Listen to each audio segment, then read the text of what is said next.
Hello student, 12th class, chapter 3 आर्य। कल मैंने आपको जो क्वेश्चन बताया था, कुछ बच्चों ने इसका रिप्लाई अच्छा दिया है कि हमारे समझ में आ गया है, बाकी बच्चों का नहीं आया।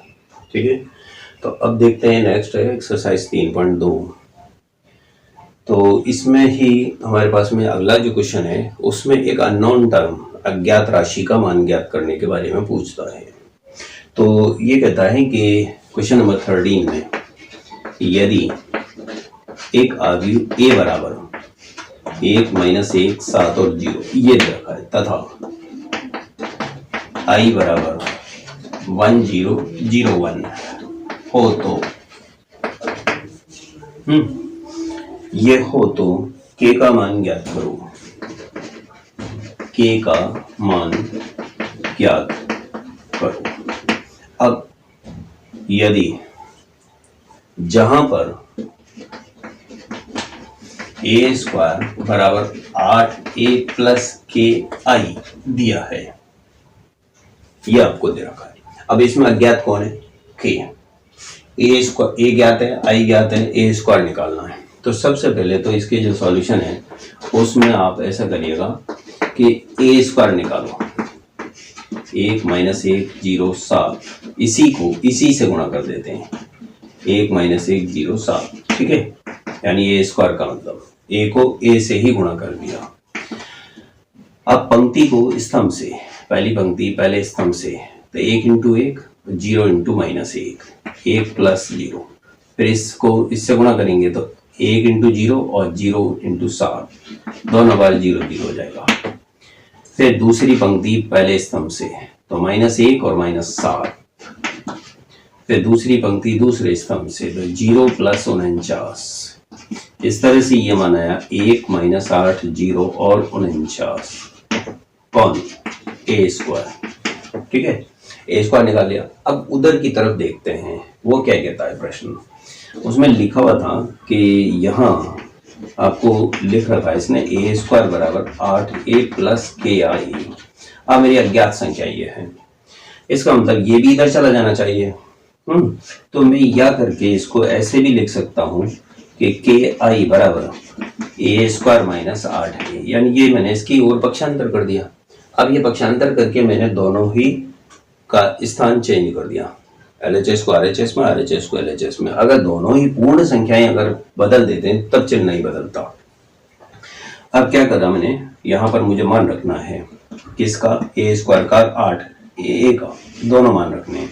तो ए स्क्वायर की वैल्यू बताओ, ऊपर दे रखी है 1 - 8 0 और 49, ठीक है।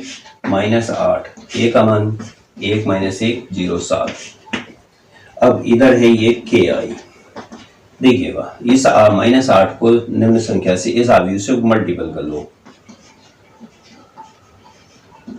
मल्टीपल करेंगे ना तो प्लस लगा के मैं यहाँ लिख लेता हूँ -8 + 8 0 और 8 7 56, ठीक है। ये क्या होगा? के आई बराबर, अब इसमें इस अवयव को जोड़ दीजिएगा तो आप लिखोगे के आई बराबर, जोड़ देखो 1 - 8 1 - 8 0 + 0, ठीक है। नीचे देखना -8 + 8 और 49 - 56। अब इसमें क्या बचेगा? -7 0 0 और -7, ठीक है।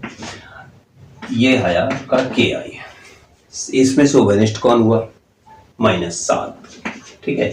-7 बार आ गया, 1 0 0 1, ये हो गया के आई बराबर। इसको कौन सा अवयव कहेंगे? इकाई अवयव।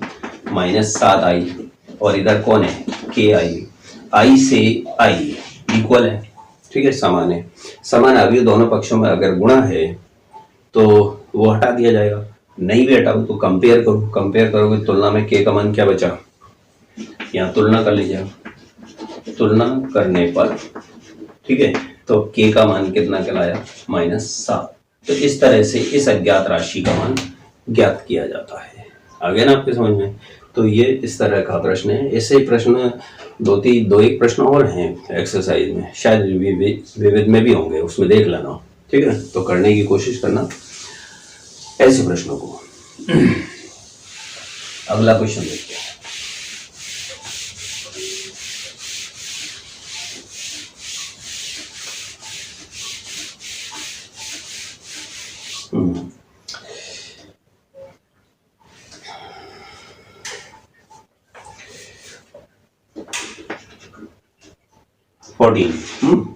यदि एक आव्यूह है,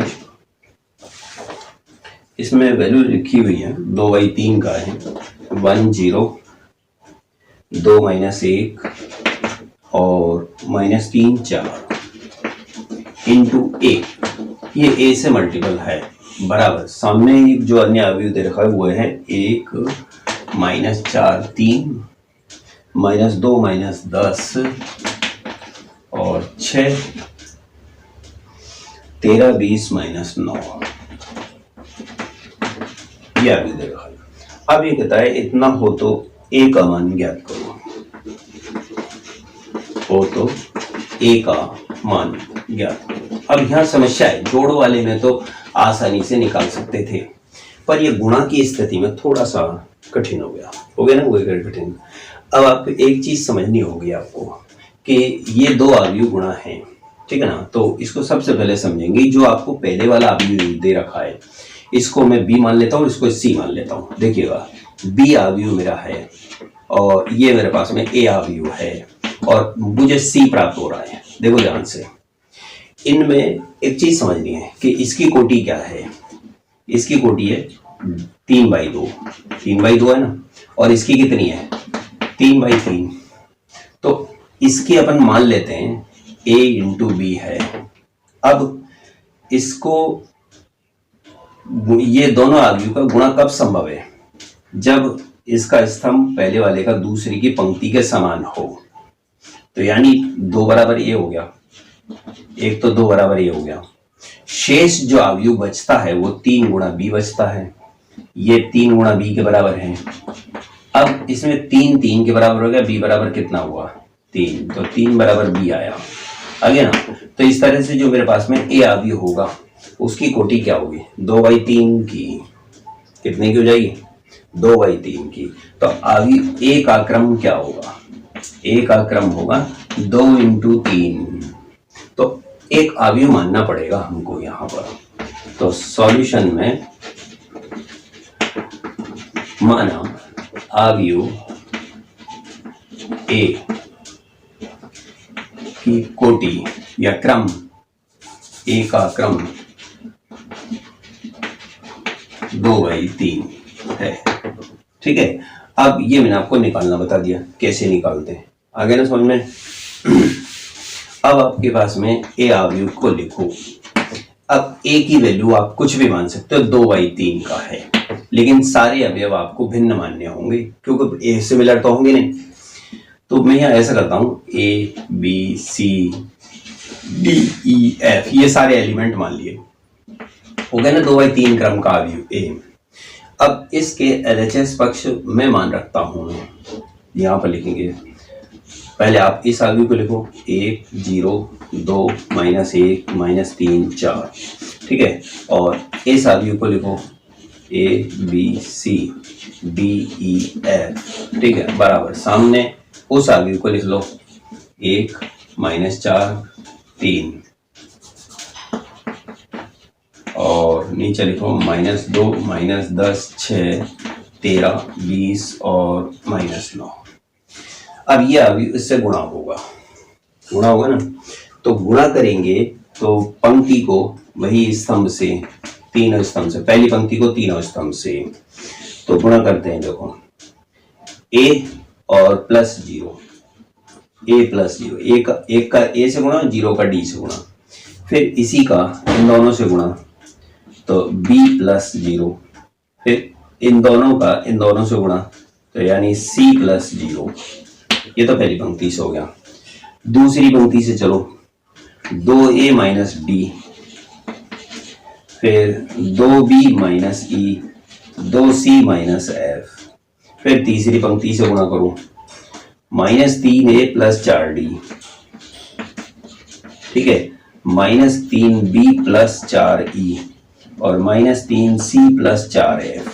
सामने क्या है, 1 - 4 3, -2 - 10 6, 13 20 -9।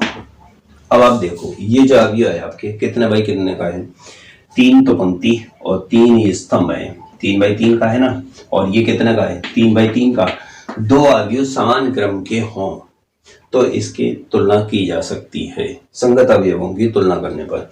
तो यहाँ लिखेंगे संगत अवयवों की तुलना करने पर, संगत अवयवों की तुलना करने पर।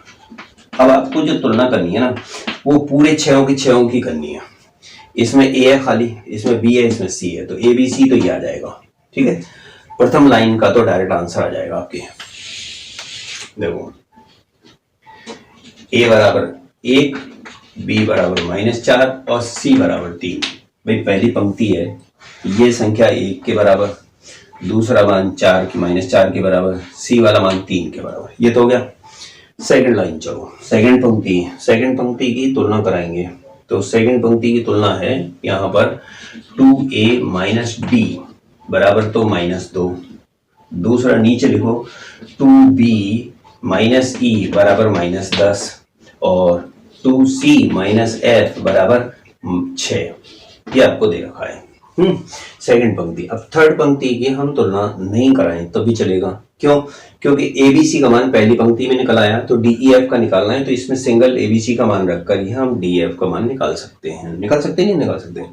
अब मान रख लेंगे हम यहाँ पर, इसमें मान रखते हैं ए का मान 1, तो 2 × 1 - d बराबर -2, तो इस तरह से 2 - d बराबर -2, तो -2 से ये वाला 2 उधर जाएगा तो -4 हो जाएगा ना, तो d की वैल्यू हो गई, मतलब -d बराबर -4, ठीक है। तो d का मान क्या हो गया, +4, माइनस से माइनस कट जाएगा, तो ये तो हो गया आपका d निकालना। d का मान यहाँ पर वहां से रखूंगा मैं, तो 2 × -4 - e बराबर -10, तो -8 - e बराबर -10।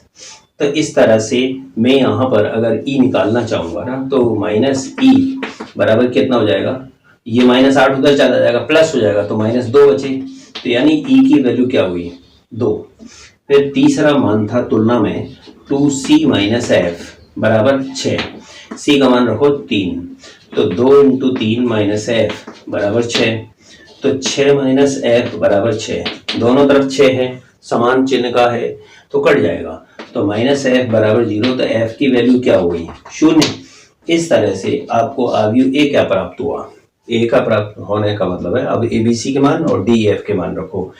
एबीसी के तो हो गए 1 - 4 3, डीईएफ का हो गया 4 2 0, तो ये आपको कौन सा अवयव प्राप्त हुआ, ए अवयव प्राप्त हो गया। आगे ना समझ में, तो ये इस तरह से किसी अवयव के साथ मल्टीपल अवयव को निकालने का एक तरीका होता है, पर इसकी पहले क्रम का पता लगाना होगा आपको, जो मैंने आपको अभी पहले बता दिया, ठीक है ना। अगली बात समझ में, तो ये इस तरह से हम इसको कंपेयर करके और ये मान निकाल सकते हैं। आगे ना समझ में। अब ये एक क्वेश्चन रहा जिसे आप लोग करके बताना, लास्ट क्वेश्चन, ये एक्सरसाइज ऑफ होती है, अगली एक्सरसाइज पढ़ेंगे, ठीक है ना।